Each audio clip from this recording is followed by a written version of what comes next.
Welcome back to the Healing Poetic Podcast. I'm Keya McClain the Poet, author, speaker, journaling coach, and your hardcore healing pen coach. Before we begin today's conversation, I want to personally invite you to join my private subscriber community, Rise. Rise is where we go beyond the public conversation. It's a community for people committed to healing, self-awareness, emotional intelligence, and living authentically. Inside, I share exclusive podcast episodes, guided journaling exercises, reflections, and conversations that allow us to continue this work on a deeper level. If you've been enjoying the Box in the Sky series, I'd love for you to join us. Healing isn't something we accomplish in one conversation. It's something we practice together. Now, before we jump in, imagine we're sitting together over coffee. Or maybe you've stepped outside like I often do with your journal, an iced coffee, or maybe even a cigar, giving yourself permission to slow down. And you can have what I have, or you can have something different. You don't have to have coffee or a cigar. Get what you would enjoy. However, I want to say thank you for joining me today. Thank you for those that are returning and continuing to support the podcast and yourself. And for those that are new, welcome. Hope you'll stay and continue to be part of the tribe. So thank you. Now, let's have an honest conversation, because that's what we do over here. Today's episode is called A New Environment Won't Heal an Old Mindset. Why we repeat the same patterns in different places. One of the biggest myths I believed was that a new environment would automatically create a new version of me. A different job, a different city, a different relationship, a different friend group, a different church or no church, a different opportunity. And don't misunderstand me. Sometimes changing environments is necessary. Sometimes it saves us. Sometimes it protects us. Sometimes it gives us room to breathe. But here's what I've learned. If I don't change with the environment, eventually I'll recreate what I was trying to escape. That's the part nobody told me. And I knew this, so nobody really needed to tell me this. The box isn't always the building. Sometimes the box is the mindset. You can leave the relationship and still abandon yourself in the next one. You can leave the toxic workplace and immediately overwork in the next one.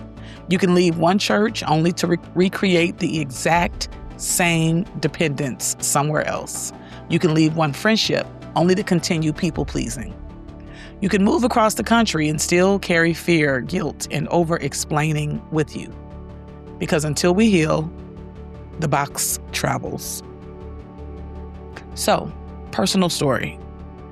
I was noticing a pattern with myself that I was repeatedly kind of meeting similar people, right? And that ultimately, some of those people were able to mask who they truly were, and some of them really showed me who they were.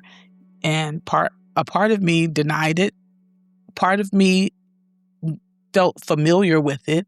And so I continued many relationships and connections with people that I knew that I had escaped and walked away from before I relocated, only to relocate and establish and form those same types of connections.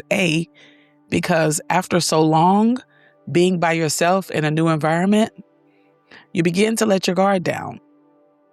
You begin to have what I call just a little bit too much desperation, right? Because you're considering how 6 months, a year, you've been in this new place by yourself without the same friends or the same connections that you had somewhere else. And so now the work that you've done, you begin to abandon to go back to familiarity. But as I continue talking to you all about about this particular topic, healing asked me a question that changed everything. What patterns belong to the environment and which ones belong to me? Ooh, Keya. Because I was constantly saying, I need to leave this city. I need to leave this city. I need to leave this city. And I came to a different city and I met people from my old city who definitely still had the same mindset and who was definitely still doing some of those things that I noticed a lot in that city. And let me just say this. When I asked myself this question, that one stopped me because it's easy to blame environments. It's much harder to examine ourselves. Not from shame, from curiosity. I don't have shame about any decision I've made. I don't have shame about any connection I made with people. I don't have regret either. People often say you attract what you are. And I don't think it's quite that simple. I think we often tolerate what feels familiar. That's different. Healing changed what I was willing to normalize. I stopped confusing inconsistency with chemistry. I stopped confusing chaos with excitement. I stopped confusing being needed with being loved. Wow. That wasn't because the world suddenly changed. It was because I changed. Have you ever noticed some people change everything except themselves? New partner, same arguments, new city, same loneliness, new career, same burnout, new group of friends, same resentment, new year, same patterns. The walls changed, the room stayed the same. Because healing isn't relocation. Healing is revelation. So here's what I learned about myself. Gonna share it with you all. One of the greatest gifts I've given myself is slowing down long enough to recognize my own patterns. Not to criticize myself, to understand myself. I began asking, why do I overextend? Why do I explain so much? Why do I feel guilty saying no? Why do I stay too long? Why do I ignore my intuition? Those questions were not punishment. They were invitations.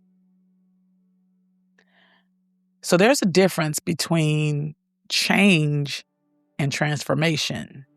Change happens around us. Transformation happens within us. Change can happen overnight. Transformation asks for consistency.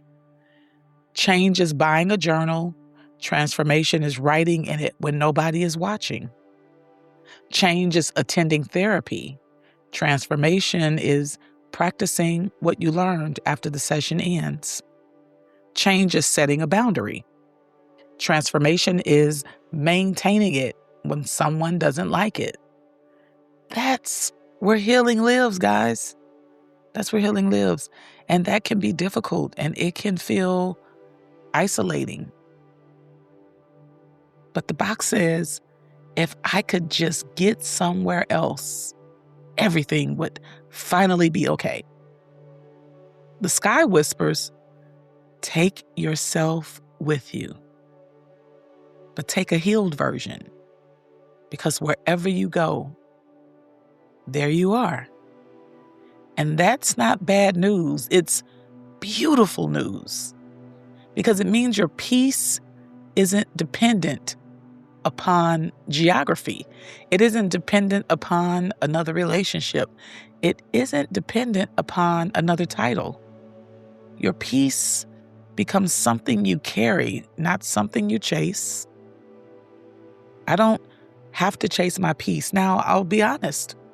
I'm ready to leave the city I'm in now. I'm ready to go somewhere else.